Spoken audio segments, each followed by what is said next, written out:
Labis ang pasasalamat ng 67 anyos na si Mercedes Paloma ng Barangay Kitindayo, Villar, Albay sa inihandog na medical mission ng Rotary Club of Legazpi Central sa kanilang lugar. Dahil kasi sa inisyatiba ng grupo na ipatingin niya ang pananakit ng kanyang tuhod at nabigyan pa siya ng gamot sa high blood. Nakulang pasasalamat namin na nagtarabang din sa pag-medical.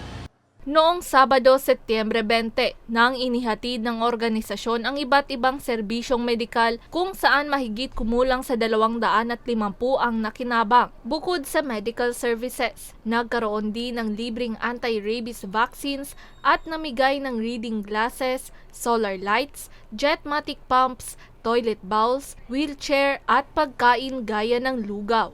Yung mga ilan sa mga benepisyaryo na yon is dumaan na sa assessment ng Pagbacolog Community ni Mayor kasi nung tinayo niya since 2022 yung community office niya, yung Pagbacolog office, meron na kami mga records ng mga nangangailangan, halimbawa ng mga anything na pangailangan sa gamot, sa mga jetmatics o kung ano pa man. Nagkaroon ng assessment para if ever na may mga partner agencies kami na kukunin, doon na lang namin huhugutin yung mga pangalan nila and syempre with partners sa mga barangay para ma-confirm din kung yung tao na yun is nangangailangan talaga. Pinipili lang ho natin din ng mga barangay kung ano mga projects din natin na ibibigay kasi depende rin ho sa mga needs ng community.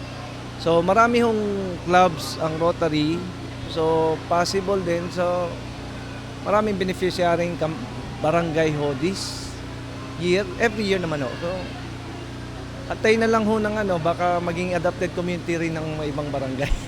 Naging matagumpay naman ang aktibidad sa pakikipagtulungan ng Ako Bicol Party List, Bicol Regional Hospital and Medical Center at Provincial Rabies Prevention and Control Program. Tulad ng mga residente, labis din ang pasasalamat ng ama ng bayan na si Mayor Jorem Arcangel sa mga naging daan o instrumento para maging posible ang aktibidad. We are very thankful sa Rotary Club together with the other partners sa isang napakalaki activity ngayon. Thank you.